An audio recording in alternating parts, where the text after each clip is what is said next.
is my review of the Promised Neverland Chapter 131, Entrance.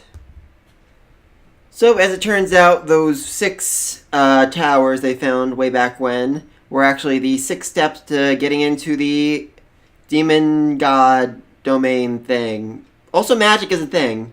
I've heard a lot of people go back and forth on this for a while now, but we're saying it now. Magic is a thing. It's real. It's not just some super advanced technology. This is magic. 100% this is magic.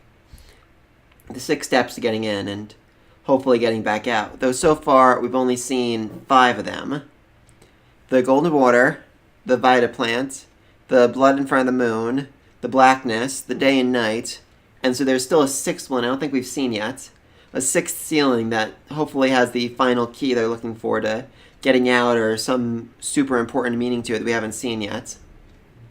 So, Emma and Ray put blood in the water with the Vita plant, and it blooms, and they're gone. Literally gone. I love the reactions of the people who weren't here for it last time. They're literally just like, they're gone! What? How? This is straight up magic right here. I don't care how advanced your technology is, that's not technology. You can't put flowers in water along with blood in front of a full moon and say, yes, that's technology. That is straight up magic right there. And hopefully we'll get some explanation of what actually the golden water is at some point down the road. I mean, if they just say, oh, it's nanobots which honed onto your location and allowed us to... No, that's just freaking stupid. I mean, I was really expecting that when they did this, it would just... They just passed out and their minds would go to this demon plane. Then they can still say it's some kind of super advanced technology. No, this is straight up magic right here. But from what I'm seeing, it doesn't look like they actually teleported so much as they moved over. Let's say they actually moved to a different dimensional plane, because it looks like the area around them is the same. And Emma and Ray even said, just as we thought, everyone disappeared. Instead of just like we thought, we teleported, which makes me think the surroundings, their environment, is still the same. So, yeah, they've just moved down a dimensional wave to the same position, just in another dimension. Anyone's ever played The World Ends With You, best game ever, they'll understand what that means a little bit. So anyway, then they reach the door, which basically says, hereafter, once you enter, you cannot return. If you wish to return, open the door from the other side to go back. Welcome to the entrance. And they can read that, even though they have no idea what language that is, which, again, that definitely screams magic to me. I mean, last time, Emma, Ray, Dawn, Gilda, they went there, and I thought there was something that stopped them, some obstacle, some step they were missing that prevented them from going on to the entrance. It turns out they just weren't ready yet. They had to wait for, them to be prepared for it. And they couldn't all go, because if all 4 of them went and just never came back, then the rest of the kids would be screwed. So they had to wait for another time when Emma and Ray could go alone. Also, just really curious, how did they get back from this current area to the area they were? Because they did, so they're just going to clap their hands, or it's like a time limit or something. And or maybe when the full moon ends. That makes sense. Anyway, they open the door, and they are surprised what they see on the other side. More shocked and awed. I mean, that's not like horror, that's not terror, that's just amazement, honestly. Amazement and confusion. Alright, from there we move on to the Imperial Capital, which... Wow, that's a big city. I mean, that is a really, really big city. For the most part, we've seen just little villages, but the demons have big cities. They have a huge, thriving, world where they're living in. And then we meet the 5 regents. Lord Doza, Lord Bion, Lord Pupo, Lord Gnome, and Duke Yvark. I think we've seen before.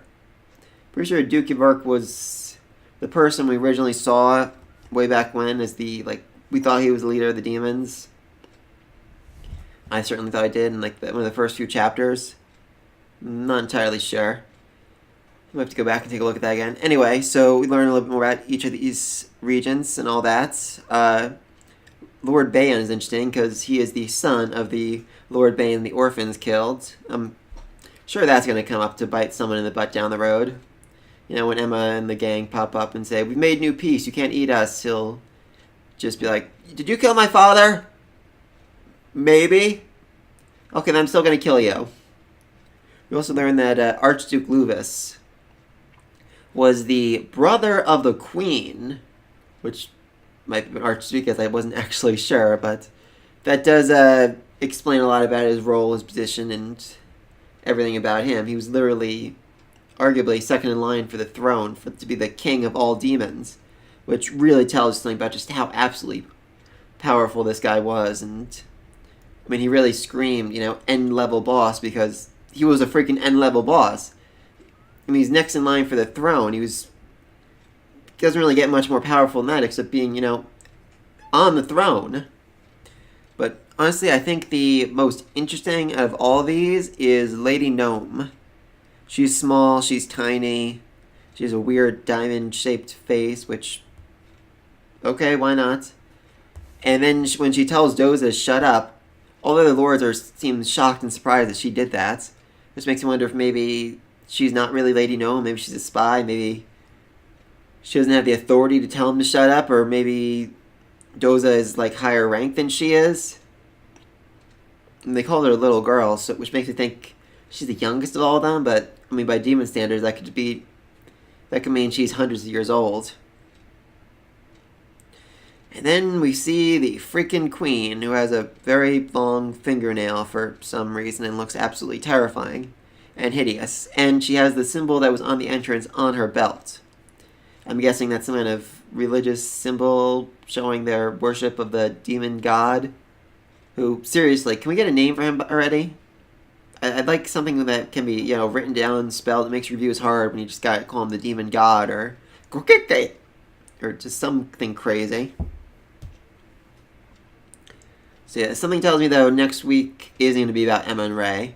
They're just going to forget about them for, like, 3-4 chapters and just focus on the royal family, the rebellion, Norman's plan, all that's happening. And then down the road will be, like, the time has come for war, and then you see Emma and Ray in the demon afterlife talking to God, like, "We've come to Dormammu, I've come to bargain."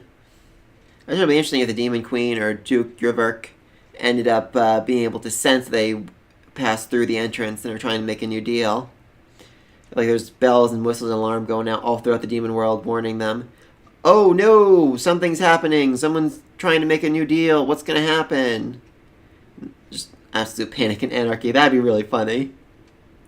But yeah, let's hoping next week we learn at least a little bit more about the Queen, what it is, you know, she actually wants from this world. I mean, is she happy just being queen? Does she want to take over the human world? Does she want to end the farms? Does she want to start hunting humans again? I mean, Lupus loved hunting humans, and so did Lord Bayan. So yeah, those are my thoughts on Promised Neverland, chapter 131. Let me know what you think is weighing them on the other side of the entrance. Be sure to like and subscribe, and until next week, peace.